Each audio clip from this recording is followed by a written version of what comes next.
Side खबरों के लिए सब्सक्राइब करें फ्लेम मीडिया और उसके बाद बेल आइकन को प्रेस करें ताकि सबसे पहले आपको मिले एक्सक्लूसिव खबरें।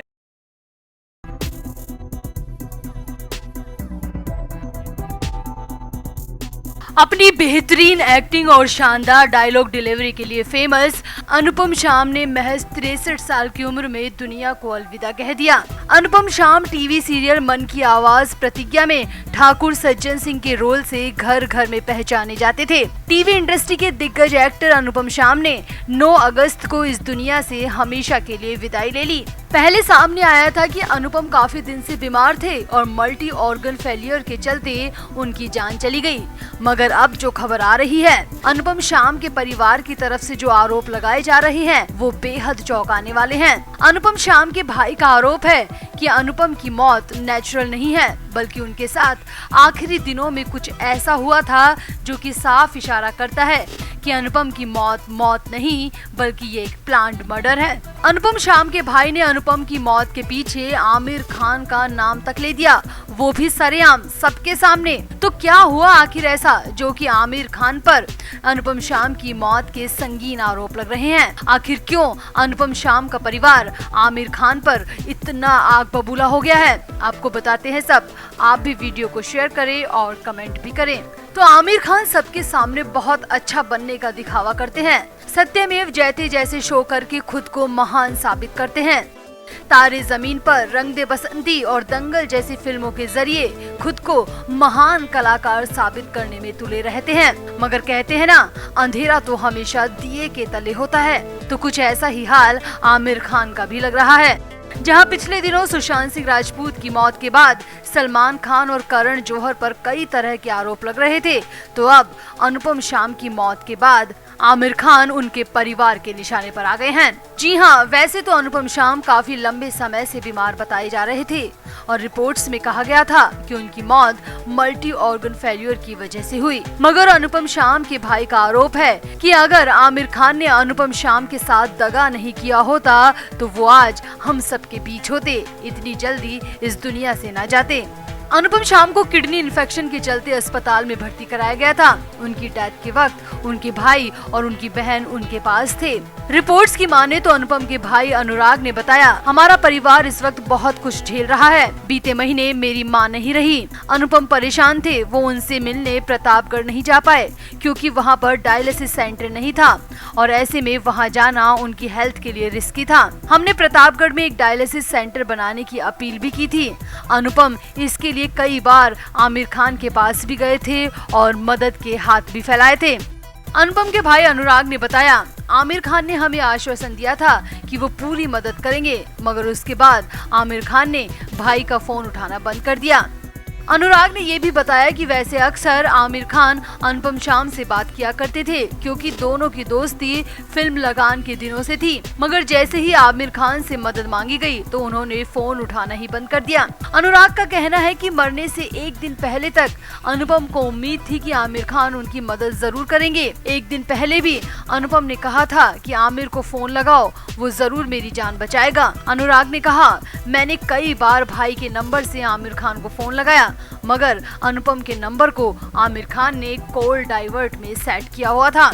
अनुराग ने कहा, जब मैंने भाई को ये बताया तो वो और ज्यादा परेशान हो गए। एक तो वो पहले से प्रतिज्ञा शो बंद होने के चलते परेशान थे। ऐसे में कहीं से भी मदद नहीं मिलते देख उनको गहरा सदमा लगा और उसके बाद वो एक रात भी नहीं काट पाए। अनुराग का आरोप है कि मेरे भाई ने आमिर खान को हमेशा सपोर्ट किया।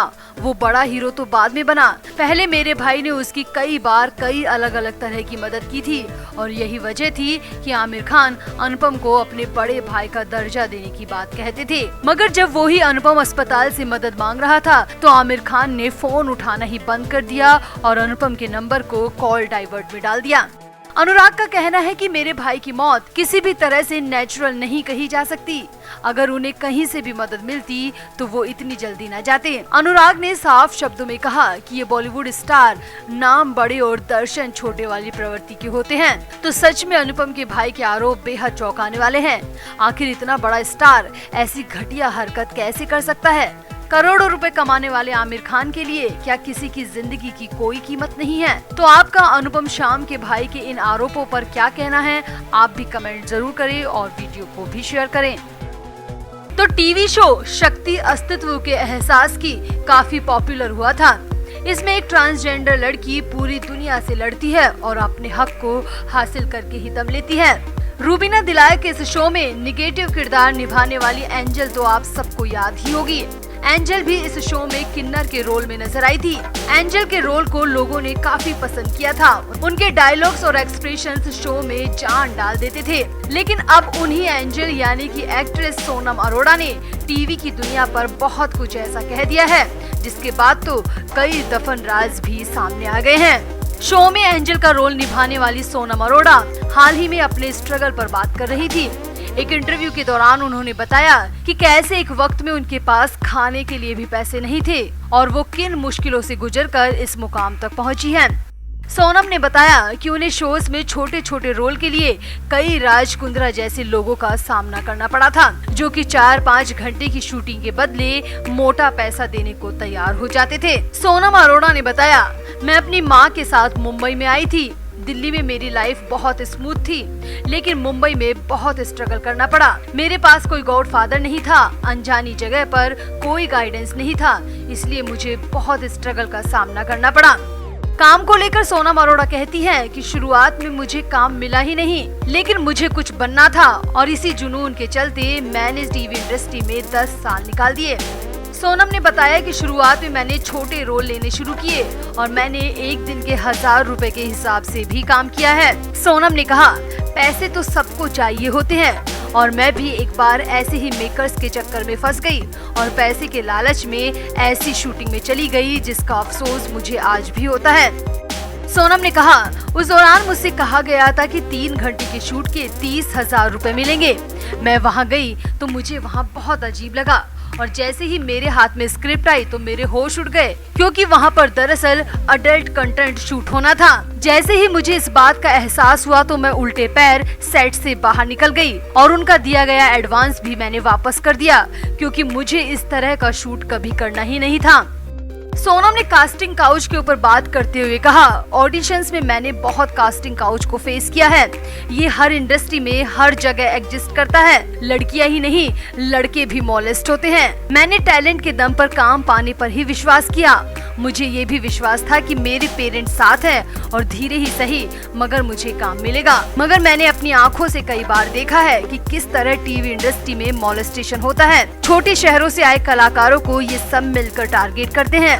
कई कलाकार तो इन सब की बातों में आकर गलत रास्ते तक पकड़ लेते हैं। सोनम ने आगे कहा, मैंने ऐसी बातों से कभी समझौता नहीं किया। मुझे अपनी पहचान बनाने में इसीलिए 10 साल से ज्यादा का वक्त लग गया। मैंने बहुत स्ट्रगल किया है।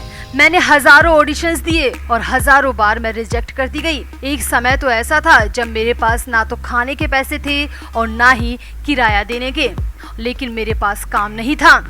सोनम ने कहा, अभी तो एक राज कुंद्रा सामने आए हैं और अगर पुलिस सख्ती से इस मामले की जांच करेगी तो राज कुंद्रा जैसे कितने ही लोग सिर्फ टीवी इंडस्ट्री में ही मिल जाएंगे, जो मजबूर लड़कियों का ही नहीं बल्कि लड़कों को भी अपना निशाना बनाते हैं।